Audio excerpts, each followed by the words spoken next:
నమస్తే. ఈరోజు మన స్టూడియోలో ప్రముఖ ఆధ్యాత్మికవేత్త, ఆస్ట్రోన్యూమరాలజిస్ట్ శ్రీమతి జయప్రద గారు ఉన్నారు. మేడంతో మాట్లాడదాం. మేడం నమస్తే మేడం. నమస్తే అమ్మా, శ్రీమాత్రే నమః. మార్చి నెల 2025 ధనుసు రాశి వారి పరిస్థితి ఎలా ఉండబోతుంది? ఎలాంటి రెమెడీస్ చేసుకుంటే బాగుంటుంది అంటారు? బాగుంది. ధనుసు రాశి వాళ్ళకి ఎలాంటి రెమెడీస్ అని అక్కర్లేదు, వీళ్ళకి బాగుంది చక్కగా. ఎందుకంటే వీళ్ళకి రాశాధిపతి వెళ్ళి చక్కగా వృషభ రాశిలో ఉండడం అదొక అదృష్టం.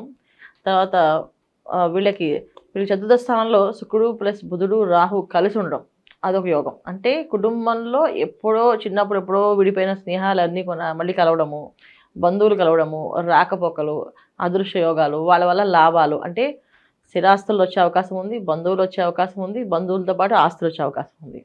తర్వాత స్నేహితులు, ప్రాణ స్నేహితులు కలిసే అవకాశం ఉంది. అలాగే శుభకార్యాలు జరిగే అవకాశం ఉంది. సో ఈ మాసం అంతా వీళ్ళకి అసలు ఎలా జరిగిపోయింది, ఎలా గడిచిపోయిందని తెలియదు. అంటే అలాగా విందులు, వినోదాలు, కార్యక్రమాల్లో పాల్గొంటుంటారు మొత్తం అందరూ. ధనుసు రాశిలో ఉన్నవాళ్ళు విద్యార్థులు సరిగ్గా చదవకపోతే పాస్ అవ్వరు, అయినా వాళ్ళు పట్టించుకోరు. అలాగే ఉద్యోగస్తులు ప్రమోషన్స్ కోసం ఉద్యోగం మారడానికి ఆలోచన ఉండదు, ఈ ఫంక్షన్లో తిరుగుతూ ఉంటారు. వ్యాపారస్తులు వ్యాపారం వదిలే పరిస్థితి వస్తుంది, బయట తిరుగుతూ ఉంటారు. సో ఈ కార్యక్రమాలు ఎక్కువగా ఉంటాయి వీళ్ళకి. అంటే అధిక ఖర్చు ఎక్కువగా కనిపిస్తుంది, క్రియ తక్కువగా కనిపిస్తుంది. ఎంజాయ్మెంట్స్కి ఎక్కువ ప్రాధాన్యత ఇస్తారు. ప్రాధాన్యత ఇచ్చే పరిస్థితి ఉండదు, అంటే వెళ్ళిపోతుంది, అంతే జరుగుతుంది, అంతే ఫ్లోలో వెళ్ళిపోతుంది. అంటే ఇది చేయాలి, మేము ఇది చేయాలన్న ఆలోచన ఉండదు, ఆటోమేటిక్గా వెళ్ళిపోతుంటుంది. లేదా అవన్నీ చేయకపోయినా సరే ఏదో ఒక సమస్య, ఇంట్లో అనారోగ్య సమస్య వస్తే హాస్పిటల్ చుట్టూ తిరుగుతున్నారు. అది అంటే జాతకాల్లో ఉండే యోగాలు బట్టి. ధనస్సు వాళ్ళు ఇంట్లో నిలబడి ఈ మాసం అంతా బయట తిరుగుతూ ఉంటారు. అలాగే వ్యాపారస్తులు వ్యాపార సంస్థలో పెద్దగా ఉంటారు, బయట తిరుగుతూ ఉంటారు. అలాగే ఉద్యోగస్తులు ఉద్యోగాల కోసం ఆలోచించుకుంటూ తిరుగుతూ ఉంటారు, సెలవులు పెడతారు, వస్తే వచ్చింది పోతే పోయిందని చెప్పి తిరుగుతుంటారు. ఎక్కడ చూసినా ఇక్కడ ట్రావెలింగ్ కనిపిస్తుంది ఎక్కువ. బయట తిరిగే అవకాశం, ట్రావెలింగ్ అంటే ఎక్కడ తిరుగుతారు కదా, మళ్ళీ అక్కడే తిరుగుతారు, తిరగచ్చు, లేకపోతే బయటకు వెళ్ళచ్చు.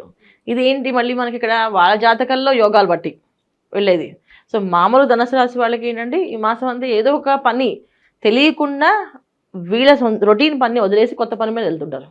తెలీదు అది ఎందుకు వదిలేసామో తెలియదు. పక్కింటి వాళ్ళు వచ్చేదో డిస్టర్బెన్స్ అయిందండి, మాకు కొంచెం హెల్ప్ చేయండి అంటే ఆటోమేటిక్గా ఆ రోజు ఆఫీస్ వదిలేసి వాళ్ళతో పాటు పని చేస్తారు. అది అయిపోతుంది అలాగే లేదు ఇంకెవరో వచ్చి మ్యారేజ్లో హెల్ప్ చేయడం అంటారు. సో పెళ్ళిలో వారం రోజులు పోతుంది, అది ఎలా పోతుందో తెలియదు వాళ్ళకి. ఇవాళ పెళ్ళి అంటే హెల్పింగ్ నేచర్తో మరి చిక్కుల్లో పడే అవకాశాలు ఏం కనిపిస్తట్లేదు. ఖచ్చితంగా కదా, బాగుంది తిరుగుతూ ఉంటే చిక్కుల్లో పడే అవకాశం, డబ్బు అధికంగా ఖర్చు అవుతుందిగా. సో మెయింటెనెన్స్ అయ్యే డబ్బులు ఇంకా ఎక్కువగా అధికంగా ఖర్చు అవకాశం ఎక్కువగా ఉంది కనుక ధనుసు రాశి వాళ్ళు ఏంటంటే మేల్కోవాలి. ఫస్ట్ వాళ్ళు మనం చేసే పని ఫోకస్ మిస్ అవుతుంది, మనం వెళ్ళకూడదు, మనం ఈ పని చేసుకోవాలి, దేనికోసం చేస్తాం అనేది ఫోకస్ అనేది పెట్టుకుంటే సాధిస్తారు. సో ధనుసు రాశి వాళ్ళు సాధించే యోగాలు ఉన్నప్పటికీ కానీ వాళ్ళని ఫోకస్ బాగా దారి తప్పడానికి మార్గం ఏంటి, రాహు శుక్ర రాహులు కలిసి ఉండడం వల్ల ఏదో ఒక మాయలు పడిపోవడం, ఏదో ఒక మాయలో అంటే మంచి హెల్ప్ చేద్దామనో లేకపోతే కమర్షియల్గా. కానీ ఇప్పుడు నాకు వీళ్ళతో మాట్లాడితే నా బిజినెస్ బాగా ఇంప్రూవ్ అవుతుంది, అందుకే మనం ఇవాళ మా బిజినెస్ కంటే ముందు వీళ్ళకే ఎక్కువ ప్రయారిటీ ఇచ్చామనుకోండి, వాళ్ళు కమర్షియల్గా వీళ్ళు ఆలోచించారు, కానీ వీళ్ళకి బిజినెస్ అయితే పోయింది ఆ రోజు, వాళ్ళతో ఉన్నారు కానీ వాళ్ళు లాభం వీళ్ళకి ఇస్తారో ఎవరో తెలియదు ఉన్నారు.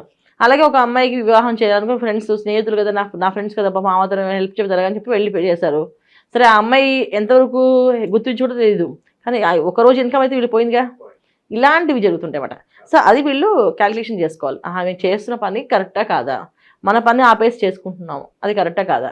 ఇలా చేయడం వల్ల అన్నీ బాగున్నప్పటికీ కొన్ని ఏంటంటే భార్యాభర్తల మధ్యన కొంచెం మిస్అండర్స్టాండింగ్ జరుగుతుంది, కాస్త గొడవలు వాదనలు పెరుగుతూ ఉంటాయి. తర్వాత వ్యాపారస్తులు వ్యాపారంలో సరిగా మాట్లాడబోలో కస్టమర్స్తో వీళ్ళకి వచ్చే కొంచెం ఇబ్బందులు, తర్వాత కొంచెం చికాకులు, డిస్టర్బెన్సెస్ కనిపిస్తున్నాయి. లేవు అని కాదు, ఉంటాయి, కాకపోతే దాన్ని పట్టించుకోకుండా తిరుగుతారు. ఒకరి డిస్టర్బ్ వచ్చినా పర్లేదు కానీ మళ్ళీ చూద్దాం అని చెప్పి అది ఎప్పుడు ఉండేది కదా అని చెప్పేసి అలా పడుతుంటారు. దానివల్ల ఏంటంటే కాస్తంత ఇబ్బంది పడే అవకాశం ఎక్కువగా ఉంది.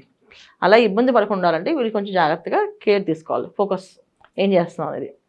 అది మామూలుగా ఏంటంటే మేము చాలా తెలివైన వాళ్ళవి, ధనుసు రాశి వాళ్ళు ప్రతి వాళ్ళు ఏమనుకుంటారో మేము తెలివిగా ప్రతిదీ ప్లాన్ చేసుకోగలం, మేము అలాగే ఎంత కలిసిపోవాలి అనుకుంటారు. కానీ ఫస్ట్ కలిసిపోయేది వీళ్ళే. ఏదైనా సమస్య వస్తే అండగా నిలబడతారు, మేము చేస్తాం హెల్ప్ చేస్తానని చెప్పేసి. ఏదైనా అవసరం అనుకుంటే వాళ్ళ కోసం ఎంతైనా చేస్తారు వీళ్ళు ఆపేసి. ఇలాంటి పనులు చేసే వాళ్ళు కాస్త వెనకబడే అవకాశం ఉంది. ఫైనాన్షియల్ హెవీగా ఖర్చు, ఎంత ఖర్చు అంటే మామూలుగా ఖర్చు కాదు. తర్వాత ఏదో స్నేహితులు మన వాళ్ళే కదని చెప్పి డబ్బు అప్పిస్తే అవి రావు, అప్పులు మాత్రం ఇవ్వకూడదు. ఈ ధనుసు రాశి వాళ్ళు అప్పు ఇచ్చిన హెల్ప్ చేసిన అంటే హెల్ప్ చేయొచ్చు, ఆ హెల్ప్ అనేది ఏంటంటే మళ్ళీ మనకు అది అవసరం లేదు, ఇంకా హెల్ప్ చేసేస్తాం వాళ్ళు ఇచ్చిన ఇవ్వకపోయినా పర్లేదు అనుకుంటే చేసేవచ్చు, ఏదో దానం చేసాం అనుకోవడం బెటర్ ఇంకా. అంతే. దానివల్ల పుణ్యం వస్తుంది. కానీ ఇలా సాయం చేసి తర్వాత ఇవ్వకపోతే వీళ్ళు గొడవ పడతారు. ఆ గొడవ ఏదంటే రిలేషన్స్ పాడైపోతాయి. రిలేషన్స్ మళ్ళీ ఏదైతే కలుస్తున్నారో ఎప్పటి నుంచో కలవక కలుస్తున్నారో క్షణాల్లో మళ్ళీ విడిపోతారు. డబ్బు వల్ల బంధాలు తెగిపోతున్నాయి. ఇక్కడ జాగ్రత్తగా ఉండాల్సిందంటే లోన్స్ తీసుకోవడం కానీ లోన్స్ ఇవ్వడం కానీ చేయకూడదు. ధనుసు రాశి వాళ్ళు ఈ రెండు చేయకుండా ఉంటే ఈ మాసం వీళ్ళకి బాగుంటుంది. ఒకళ్ళు ఇచ్చారు అవి తీరవు. ఒక అప్పు చేశారు వీళ్ళు, ఆ అప్పు వాళ్ళు తీర్చారు, రేపు ఇద్దామని తీర్చారు. 100 రూపాయలు తీసుకుని ఆ 100 రూపాయలు రేపు ఇవ్వలేరు వాళ్ళకి. అలాంటి పరిస్థితి. అంటే డబ్బులు లేక కాదు, ఆ టైం రాదు వాళ్ళకి ఇవ్వడానికి. అలా అనమాట. సో ఇది సింపుల్గా ఎగ్జాంపుల్ కొంచెం చెప్పాను నేను. అలాగని లోన్స్ అనే జోలికి వెళ్ళకూడదని అర్థం. సో వెహికల్స్ మీద కానీ తర్వాత హౌసెస్ మీద కానీ లోన్స్ తీసుకోకూడదు. తీసుకుంటే దానివల్ల చాలా ఇబ్బంది పడతారు. సో ఈ మాసంలో లోన్స్కి చాలా దూరంగా ఉండడం, ఒకళ్ళు తీసుకునే పరిస్థితి ఉంది అంటే ఈ మాసం అయ్యాక తీసుకోవడం. ఈ మార్చి నెలలో మాత్రం లోన్ జోలికి వెళ్తే మాత్రం చాలా ఇబ్బంది పడే అవకాశం. ఎప్పటికీ తీరదు. ఒక ఇంటి మీద లోన్ తీసుకుంటే ఆ ఇంటి అప్పు ఎప్పటికీ తీరదు. అది వడ్డీ మీద వడ్డీ పెరుగుతుంటుంది. అదే ఒక క్రెడిట్ కార్డు మీద పేమెంట్ చేస్తాము, ఆ క్రెడిట్ కార్డు అప్పు ఎప్పటికీ తీరదు. దానికి వడ్డీ కడుతుండాలి. ఇలాంటి పరిస్థితి ఎక్కువగా ఈ ధనుసు రాశి వాళ్ళకి కనిపిస్తుంది.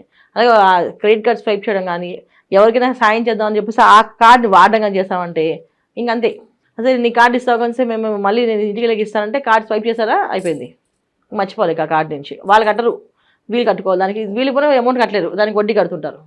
సో వీళ్ళు సొంతగా ఖర్చు పెట్టుకుంటే అది వీళ్ళ ఖర్చు, దాని ప్రాబ్లం లేదు. ఎవరికైనా సాయం చేస్తారా అది అయిపోతుంది. అది దానం చేస్తారనుకోండి పుణ్యం వస్తుంది. ఓకే, నాకు 40,000 50,000 నాకు పెద్ద లెక్కలేదు, వాళ్ళు పెళ్లి చేద్దాం అనుకున్నారు, చేసేయండి, ఇబ్బంది ఏం లేదు. నాకు అవసరం, ఇది అప్పే ఇస్తున్నా అన్నారు అనుకోండి, అవి రావు. అలాంటివి చేయకూడదు. చేయకుంటే విద్యార్థులు నిరుద్యోగుల పరిస్థితి ఏంటి మేడం ఈ మాసంలో? అందరూ అంతే.